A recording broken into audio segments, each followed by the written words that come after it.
posibilidad, ng tagumpay o kabiguan, ng ligaya o lungkot. Kaya marapat lamang na tanggapin si Jesus bilang tagapagligtas at Panginoon. At matapos yun ay panariwain ang katapatan at paglapit sa Kanya bawat araw o day by day. Ang day by day ay naglalayong umalalay sa pang-araw-araw na pamumuhay. Narito po si Kuya Ed Lapis sa mensaheng pinamagatang How to Make Decisions.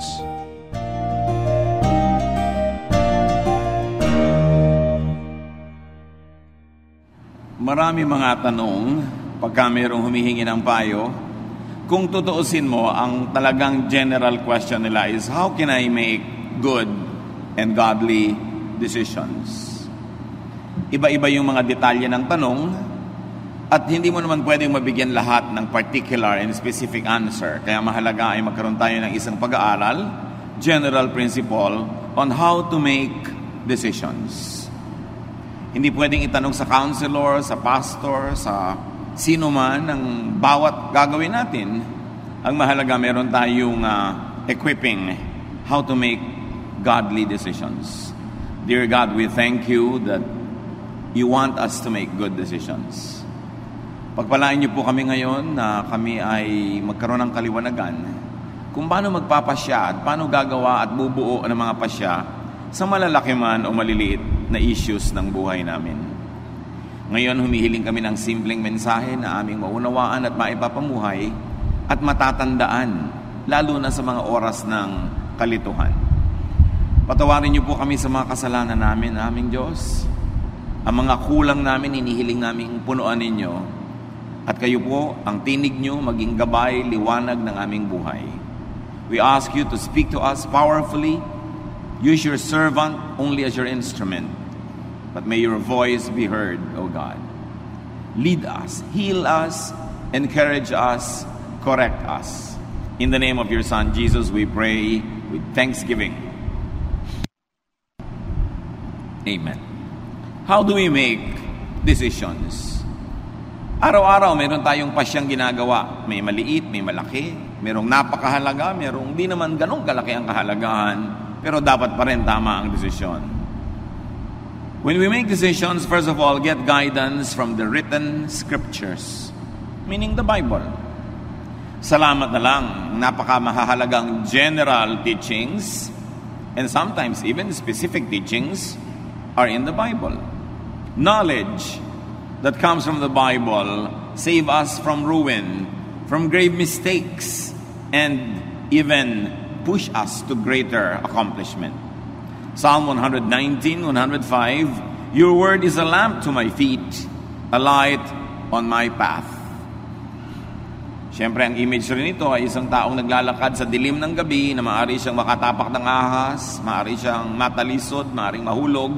At ang salita daw ng Diyos na nakasulat sa Biblia ay liwanag na nagsisilbing gabay sa kanyang dinaraanan. Para mga maliliit na footlight sa isang landas o kaya ay portable light, flashlight na dala-dala ng naglalakad. Ganun kahalaga na ito ay nakakatulong sa bawat hakbang na ginagawa ng tao. Psalm 119:99, I have more insight than all my teachers, for I meditate on your statutes. Nadadaig pa daw ng estudyante ang guro kung lagi niyang pinagbubulay-bulayan ang mga kautusan ng Diyos. So when you say scriptures, of course, you mean the Old Testament and even the New Testament that has been passed on to us. Especially, very powerfully, the teachings of Jesus Himself.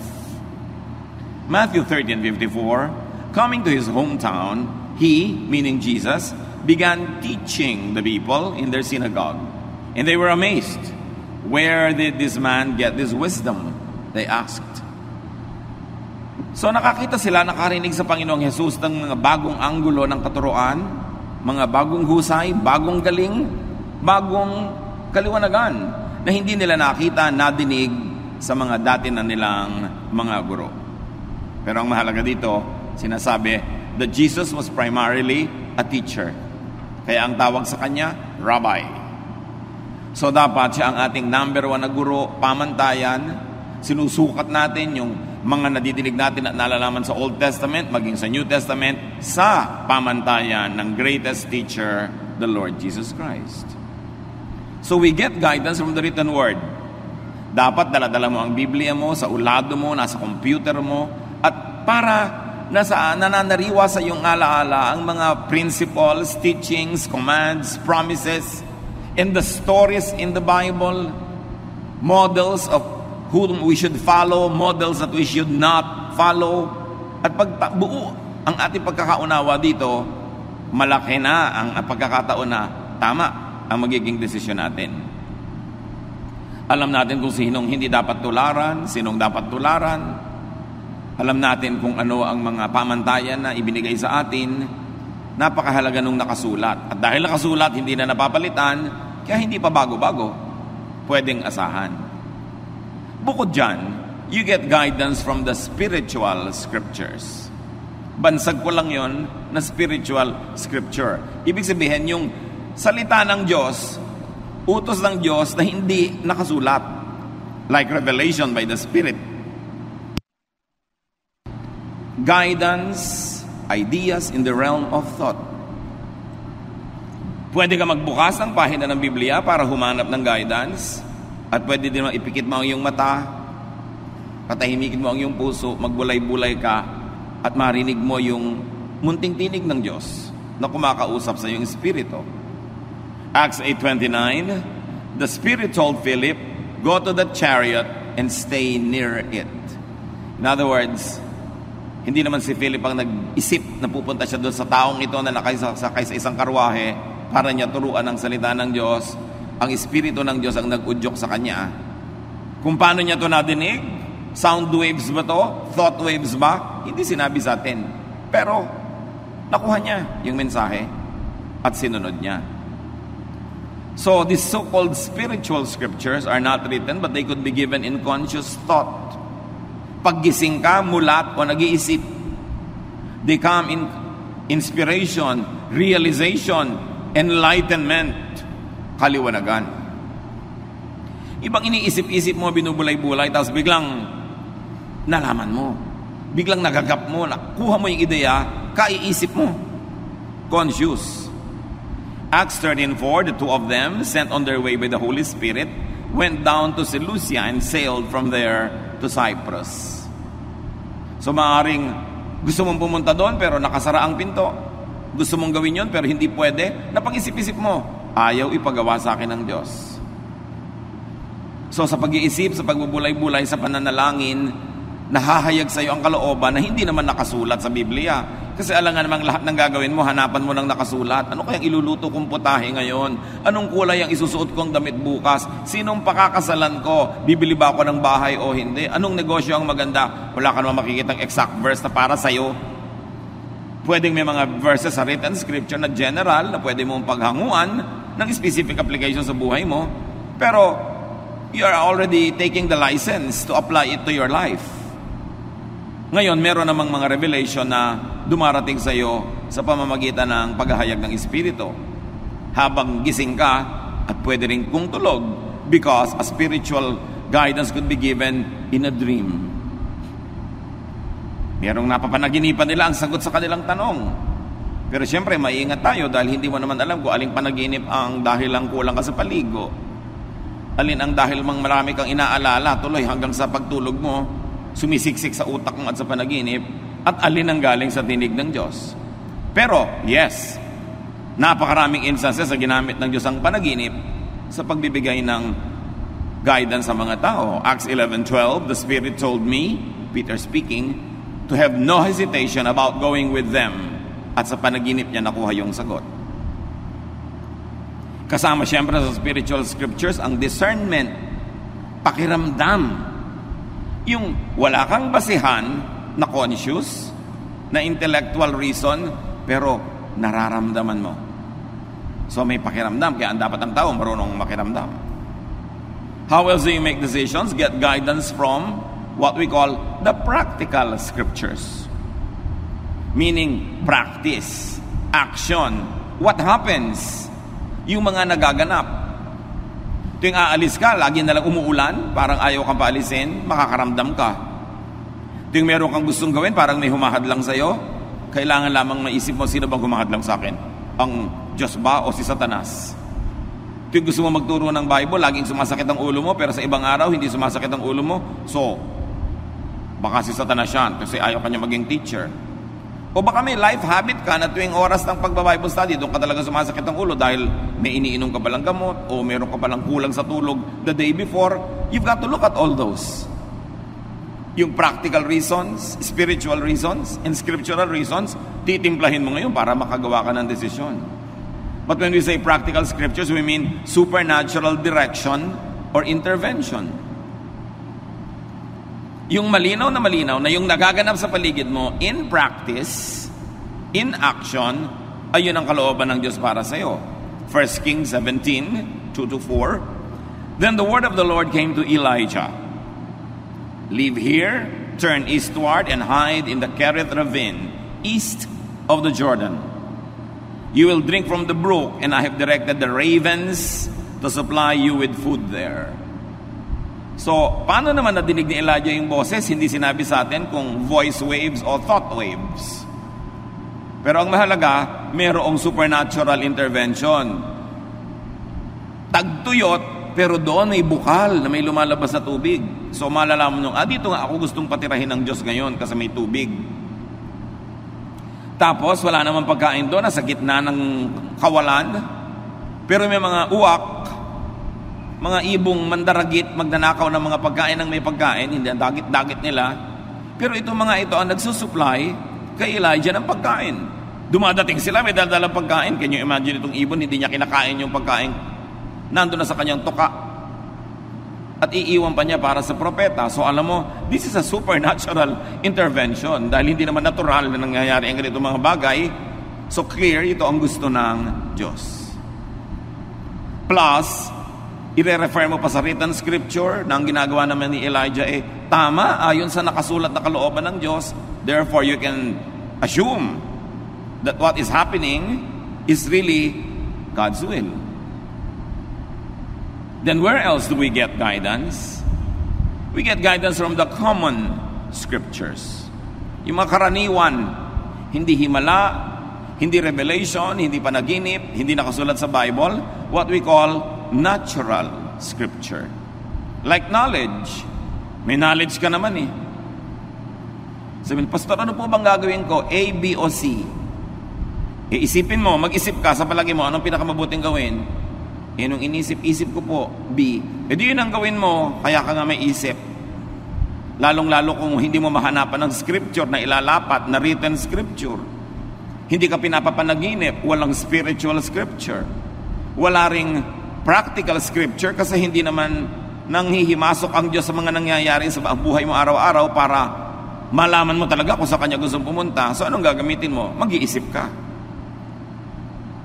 Use knowledge, common sense, and also your conscience.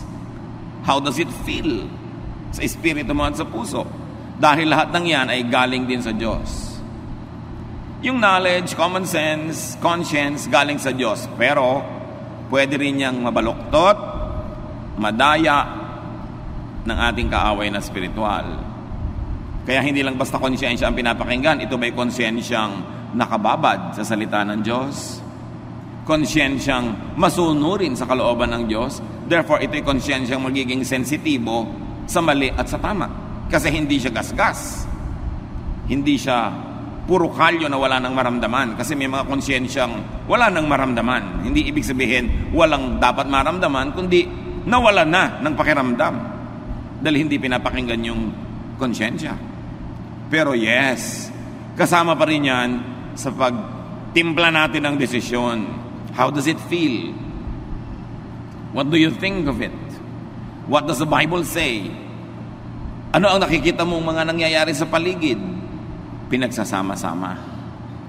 Pero meron talagang salita ang Diyos na hindi nakasulat sa papel, sa computer, hindi nakauka sa bato, nasa puso ng tao. Kaya kasama ang puso sa pagtitimbang ng mga bagay-bagay. Romans 2:15, this proves that a conscience is like a law written in the human heart, and it will show whether we are forgiven or condemned. So yun daw budhi, yung bait, yung konsyensya, ay tulad din ng batas ng Diyos na sa puso naman isinulat. So kasama rin yon. Ano ang sinasabi ng aking puso? Ano ang sinasabi ng nakasulat na verses? Ano ang sinasabi ng mga pangyayari sa paligid?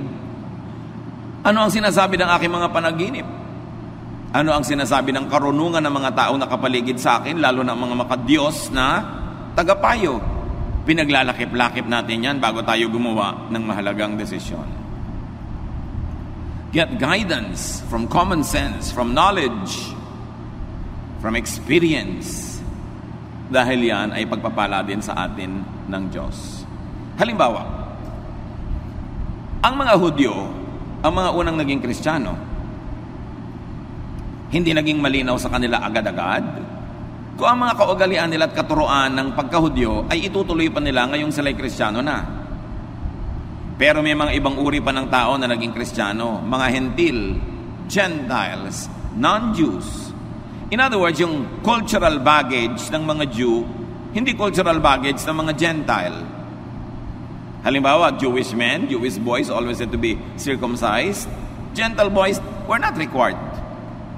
Jewish people were required to eat this and not to eat these types of food. The Gentile people were required by other dietary traditions. May ibang kaugalian at may ibang mga kinasanayan ng mga Jews at Gentiles. Eto ngayon, paano nung naging Christian na ang mga Gentile? Automatically, yung mga Jews na naging Christian, itinutuloy pa nila yung traditions nila kasi Jews sila. Pero yun bang Gentile na naging Christian, pasusunurin din nila sa mga batas na nakasulat sa scriptures ng mga Jew, lalo't Old Testament. Meron ng New, the Lord Jesus Christ. Pinagtalo-talunan yan ng mga theologians at napagkasundo nila ito. Acts 15:10. Now then, why do you try to test God? By putting on the necks of Gentiles a yoke that neither we nor our ancestors have been able to bear. So sabi nitong matalinong tao, bakit natin gagalitin ng Diyos? Susubukin ang Diyos. Sa pamamagitan ng paggigiit natin, pagpipilit, na yung mga napakahihirap natin mga batas at tradisyon na tayo nga hindi natin masunod at hindi rin nasunod ng mga ninuno natin, ipapamana natin at ililipat at pipilitin pang sundin ng mga Gentiles sa naging Christian. Hindi pa ba sapat na maging Christian na lang sila? Huwag na silang gawing Hudyo. At ang napagkasundoan, yes, huwag na nga. Maliban na lang sa tatlong mga bagay na ito at binanggit nila yon. Pero ang kahulugan ng napaka-importante, ginawa nilang user-friendly ang Christianity to the Gentiles. Yung mga hirap na pagsunod sa mga batas ng pagiging Hudyo, di na nila iginiit na sundin din ng mga Gentiles. In other words, sa pagtuturo nila sa mga Gentile Christians, may mga nakasulat sa written scripture sa Old Testament na nasa tradisyon nila na hindi na nila ipinilit pa na sundin din ng mga Gentiles. So what do we see the new church in Jerusalem doing? They discarded what was outdated, irrelevant, and undoable to the Gentile. So pwede ka na maging Christian na hindi ka nagpapacircumcise. Hinayaan na nila yung mga Gentiles sa kainin yung mga dati nilang kinakain, except sabi nila, huwag kayong kakain ng mga karning, yung dugo ng dumpa. Yun ang isa nilang mga iginiit. 3 lang, yung pinilit nila, yung isa, huwag na mamuhay sa immoralidad, etc. Pero, kung tutuusin, by very strict Jewish standards, binebreak nila ang Old Testament, di ba? Dahil hindi na nila ipinapasunod sa mga Gentile believers, pero pinagana nila ang utak nila, ang practical teaching, common sense, tinignan nila yung convenience ng mga mananampalatayang Gentile at nagpasya silang, oo nga, tayo na lang mga Jewish Christians ang magpatuloy ng Jewish traditions while we are Christians. But the Gentiles need not become Jews just so that they could be saved. So, in the manner of speaking, the apostles were discarding a lot of written scripture in favor of the unwritten one.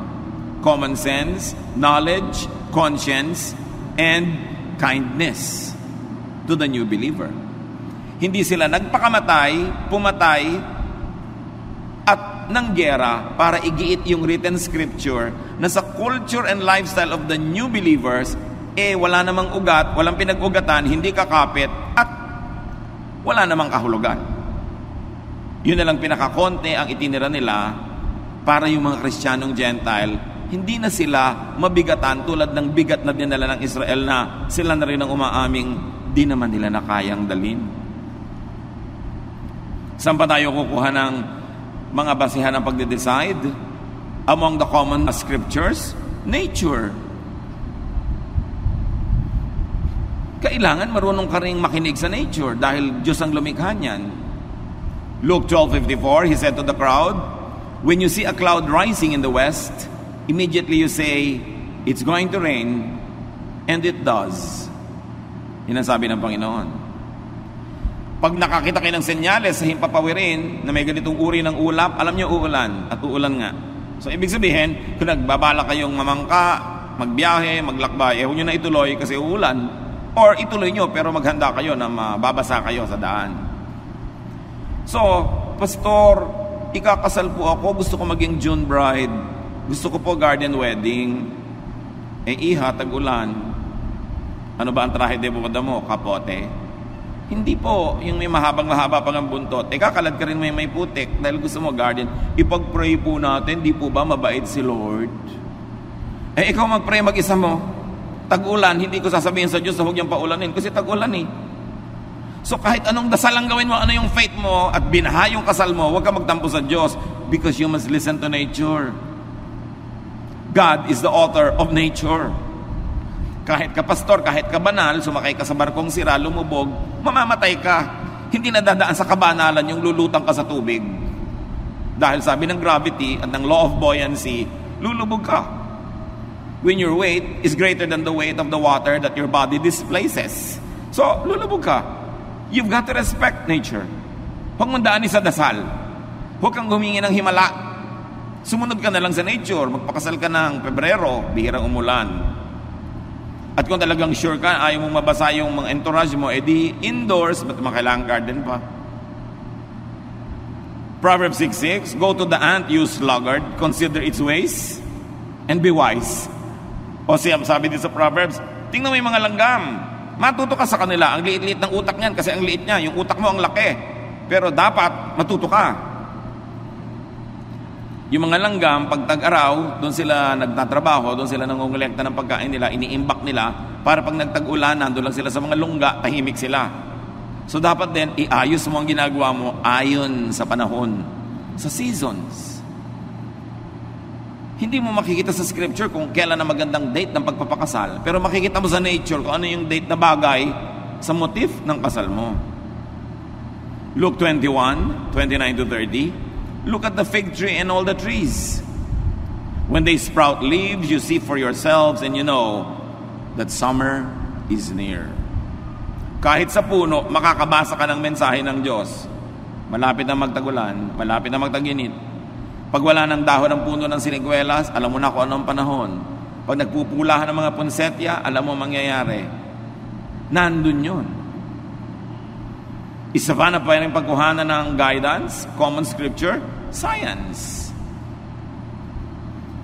The most useful and practical science, physics. Then you can also learn from chemistry, biology. Medicine comes from that, from a lot of chemistry and biology. May sakit po ang nanay ko, ipag-pray natin. Pinainom mo na ba ng gamot? Hindi po, ipag-pray na lang natin. Painumin mo na ng gamot. Ipa-doktor mo. May pinaghihimalaan. Paano kung hindi paghimalaan ng nanay mo? Di gamitin mo yung natural, available, scientific way para siya gumaling dahil Diyos din naman ang nagsulat ng mga laws of science. 2 Kings 20:7, merong haring mamamatay na. Then Isaiah said, prepare a poultice of figs. They did so and applied it to the boil, and the king recovered. Mamamatay na yung hari, yung pala ang gamot lang naman konting mga dinikdik na mga dahon-dahon na itinapal, gumaling. Propeta to hindi niya pinagdasal. Pinagdikdik niya ng dahon because alam din niya yung science of medicine. So kasama sa pagde-decide yun. Ipapagamot po ba namin ang nanay namin o ipapapray? Di gawin mo pareho. Pero ipagamot mo kasi yun ang sinasabi ng pinakamababaw, pinakauna na pangangatwiran, yung natural.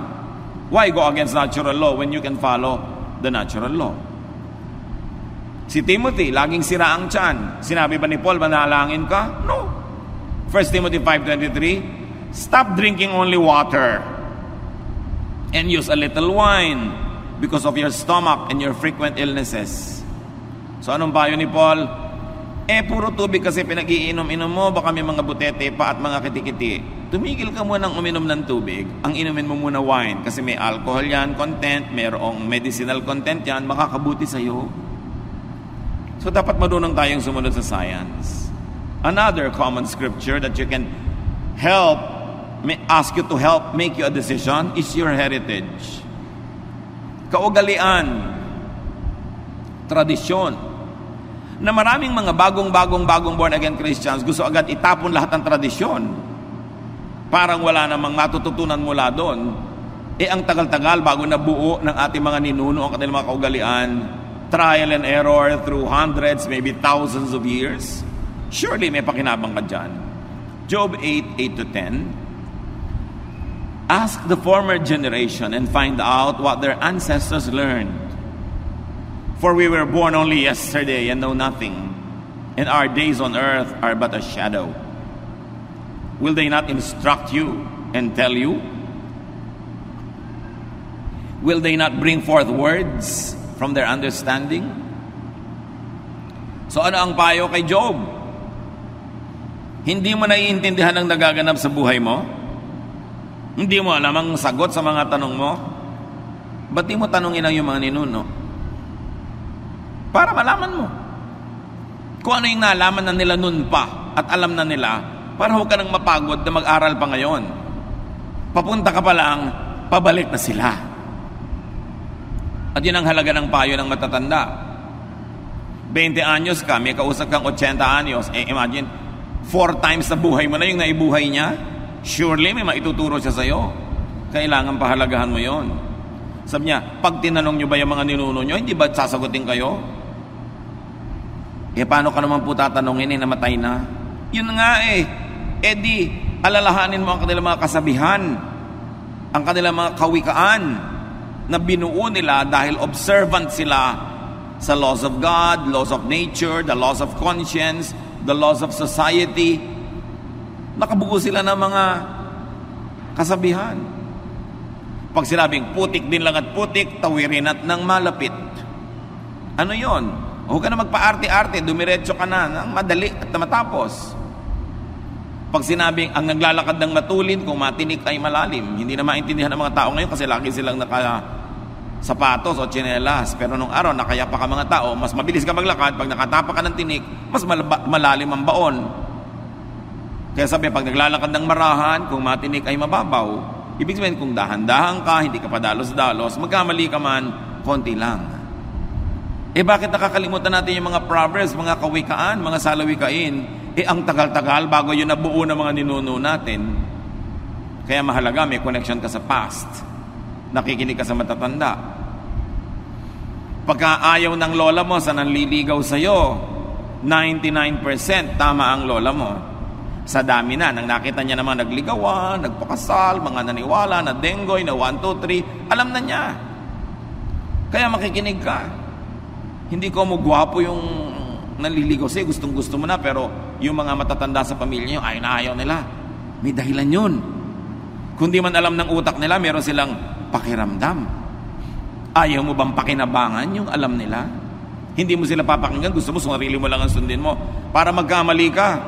Ang dami na kasi nagkamali sa buhay ng mga ninuno natin, sila mismo nagkamali, kaya alam na nila kung ano mga landas ang dapat iiwasan. Kasama rin sa common scriptures na matatawag history. kasaysayan natin. Kaya hindi marunong mag-aral ng history, hindi marunong magtala, hindi marunong matuto sa mga nakasulat na may tendency na ulitin nila ang pagkakamali ng mga nagkamali na. Esther 6, 1-2. That night, the king could not sleep. So he ordered the book of the Chronicles, the record of his reign, to be brought in and read to him. Hindi makatulog ang hari. Sabi niya, ipadala nga dito ang volume ganito, chapter gano'n ng history natin. At nag-review siya. Pinakinabangan niya ang hindi niya pagkatulog. At meron siya mga na-discover doon na mga dapat ituwid, mga dapat gawin na hindi pa nagagawa, na ituwid niya. Kasi, nire-review niya ang history. Where else do you get guidance? Aside from the written Word of God, the Word of God written in our hearts, the Word of God that is in our conscience, the Word of God that is in the counsel of wise people, get guidance from your people's scriptures. Na binabanggit na natin kanina, ang Proverbs, mga kasabihan. Sa Bible, nandiyan ang Proverbs sa mga Jews, Proverbs sa mga ninuno nila. Meron din tayong Proverbs. At hindi masama, hindi labag sa kalooban ng Diyos na pakinggan din natin ang ating mga Proverbs. Masyado kasing glorified kasi nakasulat, canonized, authorized yung Proverbs sa mga Jews dandun sa Scripture. Pero meron din tayo. Pakinabangan mo rin yun. Yung mga tradisyon, values of your people, the collective consciousness of a nation should be available to you when you need counsel. Anong ginawa ni Solomon? Dahil matalino siya, Ecclesiastes 12, 9-10, not only was the teacher wise, but he also imparted knowledge to the people. He pondered and searched out and set in order many proverbs. The teacher searched to find just the right words, and what he wrote was upright and true. So bukod sa matalino si Solomon na lumikha siya ng mga salawikain niya, sinaliksik niya ang mga salawikain ng kanyang bayan. Kinolekta niya ang mga kasabihan ng matatalinong tao, ng mga matatalinong matatanda sa kanyang bansa. At nire-write, inedit, inayos. At yun ngayon ang nababasa natin na Book of Proverbs. Kasi kinolekta niya. Kayo, kinukolekta nyo ba mga sinasabi ng lola nyo? O pinagtatawanan nyo? Kung galing kayo sa mga bayan-bayan, kung saan-saang sulok ng bansa, kinokolekta nyo ba yung mga kasabihan ng matatanda? Kasi maraming matatanda, sumasakabilang buhay na, pag inilibing sila, kasama sa libingan, ang kanilang mga kasabihan, kung hindi nyo na naisulat, wala nang makakaalam. Daang taon, libong taon bago na-develop yung mga ideas na yon. Alam nyo yung latik na inilalagay sa suman at sa bibingka, yung napakasarap na mga butil-butil na mga inilalagay sa ibabaw ng kakanin. Siguro sa isang dakot na latik, kailangan mo mga 10 nyog para mo gatain. At yung gata, lulutuin mo, ang matitira lang, yung latik na yon. Ganun ang mga kasabihan. Sa konting kasabihan, ang daming karunungan, pag-iisip, pagbubulay-bulay, trial and error ang nasangkot bago nabuo ang mga kasabihan. Tapos mawawala lang dahil namatay yung matatanda. Dapat ingatan. Dapat buuin. Your people's scriptures include living treasures, our elders. Makinig ka sa magulang, sa lola, sa mga tiya. Kahit ayaw mo nung sinasabi nila, pakinggan mo, pag-isipan mo, dahil lalo't kamag-anak ka nila, mahal ka nila sa buhay, magpapayo ba sa'yo yan ang ikasasama mo? Alangan mong sabi ng matatanda sa meeting, halika, payuhan natin yung pamangkin natin ng ikasasama ng buhay niya para magkawasak-wasak siya. Meron kayang ganun? Dapat mo pakinggan. Proverbs 1, 8-9, listen, my son, to your father's instruction, and do not forsake your mother's teaching. They are a garland to grace your head and a chain to adorn your neck. So ang imagery dito, mga athletes na nananalo sa mga timpalak, mga manunula, mga namamalagtas, mga tumatakbo, mga kumakarera, na kung nanalo, binibigyan ng bulaklak, inilalagay sa kanilang ulo, o mga dahon-dahon, tulad na nasa ulo ng mga makata, o mga bulaklak, o mga medalyang isinasabit sa kanilang leeg. Sabi dito, yan ang halaga ng payo ng magulang. Makinig ka sa tatay mo, makinig ka sa nanay mo, or their equivalents in your life. Kasi makakatulong yan sa buhay mo. So, ilan na ang pagmumulan ng ating karunungan para matimpla natin kung anong gagawin natin sa buhay? The written scriptures, the spiritual scriptures, that's in your heart, your conscience, your knowledge, natural knowledge, sciences, discernment, mga kasabihan, ipapanalangin mo pa, tapos may gagawin ka pa. Di ang dami, sasalain mo siya. Para yung makakalampas lang sa salaan, ang pahalagahan mo. Sa dinami-rami ng written words, sa dinami-rami ng spiritual guidance, mga nangyayari sa paligid, filter everything with Solomon's teachings on meaninglessness. Kung mayroong salaan ng Old Testament, kung saan mo dapat salain ang mga katuruan, at doon mo sukatin kung mabuti sa iyo, makakasama ba sa iyo, pumunta ka doon sa nagsulat na pinakamatalino sa lahat, si Solomon. So Solomon should be a standard. So sabi ng nanay ko, sabi ng konsyensya ko, sabi ng paligid, sabi ng scripture, sabi ng Old Testament, sabi ng ganitong epistle, sabi ng panahon, sabi ng weather, sabi ng science, ano ngayon ang sabi ni Solomon? Susukatin mo doon. Ecclesiastes 2:16, for the wise, like the fool, will not be long remembered. The days have already come when both have been forgotten.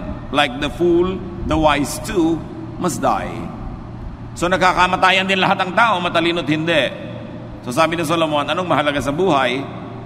Ecclesiastes 3:12, I know that the best thing we can do is to always enjoy life.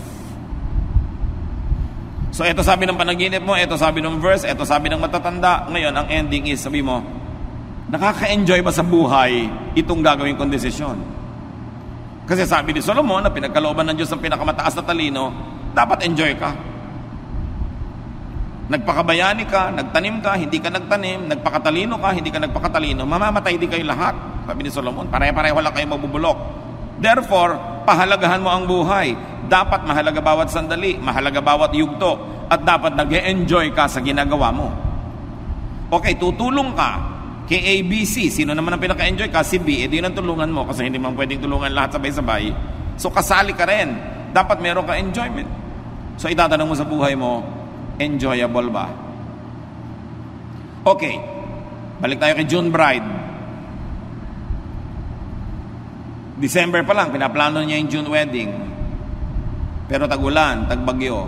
Itatanong mo na sa sarili mo, mag-e-enjoy ba ako mula Enero hanggang Mayo na isip kung baka bumagyo sa wedding day ko? Anong obvious answer?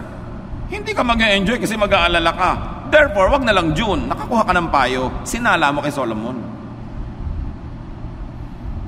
Okay, ang gwapo-gwapo nito nanliligaw sa akin pero ubod ng tamad. Pero pag niyayakap niya ako, nakakalimutan ko na ang lahat. Pero ang point, mag-e-enjoy ka ba nakasama mo buong buhay ang batugan na yan? Gaano katagal mo at kadalas mo gustong mayakap ka maghapon? Kung maalinsangan, maiinis ka rin yan. Mag-e-enjoy ka ba? So naisip mo yun? May mga magtatanong, saang church po kaya ako mag-a-attend? Doon sa very conservative, sa hindi conservative, sa gitna. Saan ka mag-e-enjoy? Ano bang pagkatao mo? Gusto mo ba yung masayang tugtog o yung mabagal na tugtog? Gusto mo ba yung kada kibot ng buhay mo, kinokontrol ka ng leader o binibigyan ka ng laya? Alin ba? Saan ka? Saan ka mag-enjoy? Kasi pare-pareho naman Bible yung pinagbabasihan ng turo. Pare-pareho rin kaligtasan dahil sa dugo ni Jesus. Saan ka enjoy? Dapat kasama yun sa decision. At hindi lang yon, dalawa ang filter. So enjoy ka na. Kala mo pwede ka namang gumawa ng ganong desisyon. May isa pang salaan.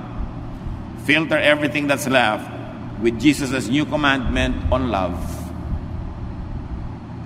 Nakakalito, ang daming commandment. 10 commandments, 613 misvots or additional commandments and regulations in the Old Testament. So 623 na yon. Nagdagdag pa yung mga disciples at mga apostles. May mga apostle pa na yung ayaw makinig sa kanila, gusto nilang paulanan ng apoy, etc., etc. So, sisalain mo uli. John 13, 34-35. But I am giving you a new command. You must love each other, just as I have loved you. So, isinet aside ng Panginoong Jesus ang lahat ng commands. 10 commandments, 613 laws and misvots, traditions, regulations, at sabi niya, eto ang kaisa-isang command na iiwan ko sa inyo. Love. Love each other. People will know that you are my disciples if you are loving. So ngayon, may decision ka na. O sige na nga, December na lang ako magpapakasal. May pangalawa pang tanong, is it loving? Magiging mabuti ka ba sa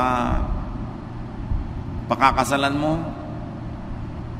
Makakasagabal ba yung wedding mo sa kanilang Christmas traditions ng lahi nila? Mabuti ba na gawin yun sa ganung panahon? Magiging maibigin ka ba to everyone involved? Pag sabi mong yes, it will be very loving to them, then go ahead. Pero pag sabi mong teka, hindi, magiging malupit sa iba. Pinipilit ko lang, pero actually may magsasuffer. Then you know how to decide. So pag na-factor mo na lahat yung pinag-usapan natin, sasalain mo kay Solomon, is it enjoyable? At sasalain mo kay Jesus, is it loving? Is it considerate? Is it kind? Then you will know where to stand. John 9:14-16. The day when Jesus made the mud and healed the man was a Sabbath. So the people took the man to the Pharisees. They asked him how he was able to see, and he answered, Jesus made some mud and smeared it on his eyes. Then after I washed it off, I could see. Some of the Pharisees said, this man doesn't come from God. If he did, he would not break the law of the Sabbath. Others asked, how could someone who is a sinner work such a miracle? Since the Pharisees could not agree among themselves, etc., etc. Ano yung issue? May written law. Di ba doon tayo kukuha ng guidance sa written law, written scripture? Walang magtatrabaho sa Sabbath. Pero merong bulag. Ang tagal na niyang bulag, ayaw na ng Panginoong manatili pa siyang bulag kahit isang araw lang. Eh nung kumonsulta sa kanya, Sabbath, ipagpapabukas pa ba ng Panginoon? Hindi. Gumawa siya ng putik, tinapal niya sa mata, nakakita yung mata, kumalat ang balita, nagtrabaho si Jesus ay Sabbath. He broke the law. He broke the written scripture. Pero bakit pwedeng gawin ni Jesus? Kasi ang nangibabaw yung bagong scripture niya, the commandment of love. Alam niyo ba na maraming relihiyosong tao malupit sa kapwa-tao, lalo sa kapwa-believer, kasi ang pinanghahawakan lang niya, written word. Sabi ng verse na ganito, batuhin ka namin. So babatuhin nila yung babaeng caught in adultery. Pero ipinabato ba ni Jesus? No. Essentially, na-break din yung law na nagsasabing batuhin ang babaeng nagko-commit ng adultery.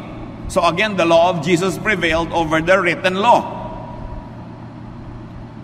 Kaya pwede ba namin patugtugin itong lalaking ito na may hikaw? Bakit? May verse ba na nagsasabi hindi pwedeng tumugtog ang lalaking may hikaw? Pero di po ba masagwa? Tsaka sign of slavery nung araw, bla bla bla bla bla bla. Pero teka, anong sinasabi ng law of Jesus dyan?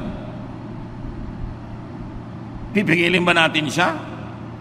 So may pumipigil, may hindi. Depende kung anong scripture ang pinanghahawakan. Maybe scripture of church tradition against the scripture that is written, wala naman talaga nakasulat tungkol sa hikaw na yun. So, nagkakaiba-iba ng pagbasa. pwede ko po bang payagan itong babaeng makasalanan na ito na umattend sa church? Teka, hindi ba sabi ni Jesus, I came to seek and save the lost? Lost nga yan, ba't mo pagbabawalan? Di ba, napasagwa naman para tayong konsentidor, pinapa-attend natin, blah, blah, blah, blah, blah, blah. Pwede bang sumali sa Lord's Supper ang isang makasalanan? Pagka hindi mo pinasali lahat ng makasalanan, sinong matitirang kakain dyan? Mga ipis. So, iba-iba, mga kapatid, ang attitude ng mga leaders, mga pastors sa mga churches. Kasi saan ba nakahawak? Doon lang ba sa written word? Si Jesus nga, diniscard niya yung mga written word ng Old Testament para manaig ang bagong command, the command to love. Meron din mga tradisyon sila, hindi pwedeng makihalubilo ang mga banal na tao sa mga makasalanan. Tapos ang laging kahalubilo ng Panginoon, mga makasalanan. Pero sabi ni Lord, well, I am a friend of sinners. At ang tanong ng mga religious leaders, bakit yung boss nyo, friend of sinners? Di ba dapat umiwas siya sa mga yan? Pero yun ang talagang laging kasama ng Panginoon. Maraming law sila about fasting, but the Lord hardly fasted except on one very famous occasion, yung 40 days na sinasawag. Tapos nung kinriticize siya, sabi niya, well, nandito pa ang inyong Lord, so bakit kayo magfa-fast? Magfast na kayo sa ibang panahon. Pag sobra ka naging technical, lagi ang pinanghawakan mo yung written verse, lalo't Old Testament pa yon, o kaya galing sa mga istriktong mga alagad ng Panginoon na mas istrikto pa kaysa kay Jesus, magiging istrikto ka rin. It's your choice. Pero sasalain mo kay Solomon, enjoy ba yan? Okay, camp ng mga kabataan, bawal mag-shorts, tag-araw, enjoy ba yan? Ang init-init. Magsuswimming ang mga young people sa beach, dapat nakapantalon, tapos papatungan mo pa ng palda, tapos naka long sleeve ka pa, at magkakapote ka pa, para walang makitang bahagi ng katawan mo. Hindi sa bahay ka na lang maligo. So ang tanong, enjoy ba yan? Loving ba yan? Saan nakahawak ang verse? May hahawak ang verse yun, kaya pagpipilitan niya, pero doon ka lang ba talaga kumukuha? Samantalang si Jesus, si Solomon, nagsabi na mag-adjust kayo. Sinasabi, makinig kayo sa payo na inyong mga magulang. Lahat ba ng payo ng magulang nyo? Verse? Dahil kumukuha sila doon sa unwritten verse. Common sense. Experience. Tradisyon. Si Solomon, nangolekta ng mga salawikain ng mga matatanda. Yung ba mga salawikain ng bayan niya, galing sa bibig ng Diyos? Written word ba yon? No. But it came from wisdom. And wisdom comes from God. Therefore, it becomes useful. So you must contextualize. Hindi ko mo may verse, bulag mo nang i-apply sa buhay ng iba. Samantalang yung sumulat at yung sinulatan, sila yung nag-uusap no, nakikibasa ka lang ngayon, ikaw ba yung kausap para i-apply mo agad sa buhay mo? Siyempre pwedeng i-apply yan, generally speaking, kaya nga merong saysay at may halaga sa atin. Pero kadita-detalyehan, kaliit-liitan ng sabi ni disciple na ganito, kay babaeng ganon, ikaw ba yung kausap? Kailangan ka bang sumangkot sa usapan na yon at yung buhay mo mawala ng enjoyment o mawala ng love? Kaya mahalaga sinasala kay Solomon at kay Jesus. Get what Scripture meant to and for the original recipients. Maraming utos sa Biblia, may kausap. Sabi ng Diyos kay Noah, gumawa ka ng sasakyang dagat. Siya ang kausap, hindi ikaw. May sinabi si Paul sa mga babae sa Corinth, di sundin nila, sila yung kausap. Pero ikaw ba yung babaeng tinutukoy niya? Ikaw ba yung pinagbebelo? Ikaw ba yung pinapagalitan niya? Kung hindi naman ikaw, ba't ka sasali sa usapan? So mahalaga. Pwede mo rin naman kunin yung ano ba yung universal general teaching ng usapan nila na pwede ko i-apply sa buhay ko. But for you to apply every detail of what person A told person B in the Bible, you will end up being oppressed. Tulad din ng mga Hudyo na Kristiyano, sabi nila, sige, huwag na nating pasunurin sa mga batas ng Hudyo yung mga Gentile na naging Christian. Sila mismo, yung sarili nilang batas, itinabi nila para tanggapin nila yung new reality that now the faith is no longer exclusive to Jews, but it also included Gentiles. So how do you solve that? You don't have to turn them into Jews. Laws had to be rewritten. Ganon din sa buhay natin bilang mga mananampalataya. Hindi laging dapat mong ikulong ang sarili mo doon lang sa sabi ng verse. Kasi maraming mga pagkakataon ngayon na hindi naman na-anticipate at hindi kasali sa naging usapan ng mga nasa verses. Kaya tayo may common sense, may loving sense, at merong sense of enjoyment of life. Put all of this together, pray about it, and you will be in a better position to make decisions. Ama namin sa langit, salamat dahil involved kayo sa buhay namin. Ayaw nyo kami magkamali, although hindi nyo naman laging diretsahang kinakausap. So turuan nyo kami na magbase ng karunungan at mga desisyon sa iba't ibang mga pinagkukunan ng karunungan, pangunahin na yung nakasulat na scripture.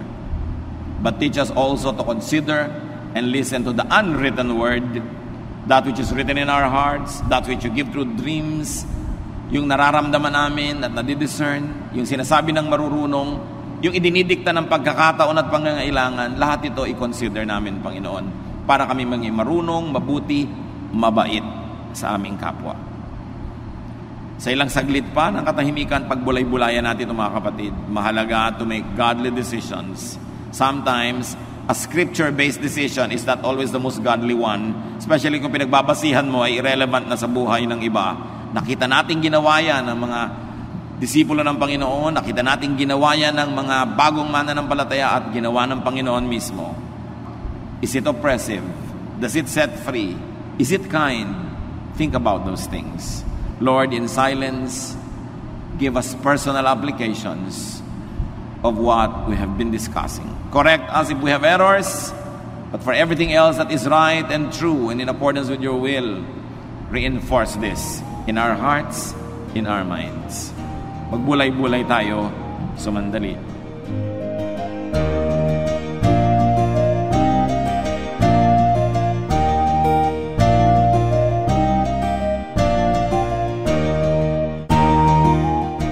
Ang katatapos pong mensahe ni Kuya Ed Lapis ay pinamagatang How to Make Decisions.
Oras na po para pansamantalang magpaalam ang programang Day by Day. Tayo po'y magsama-sama tuwing ika-6 hanggang ika-7 ng umaga, araw-araw. Magandang umaga po at mabuhay ang Panginoong Hesus!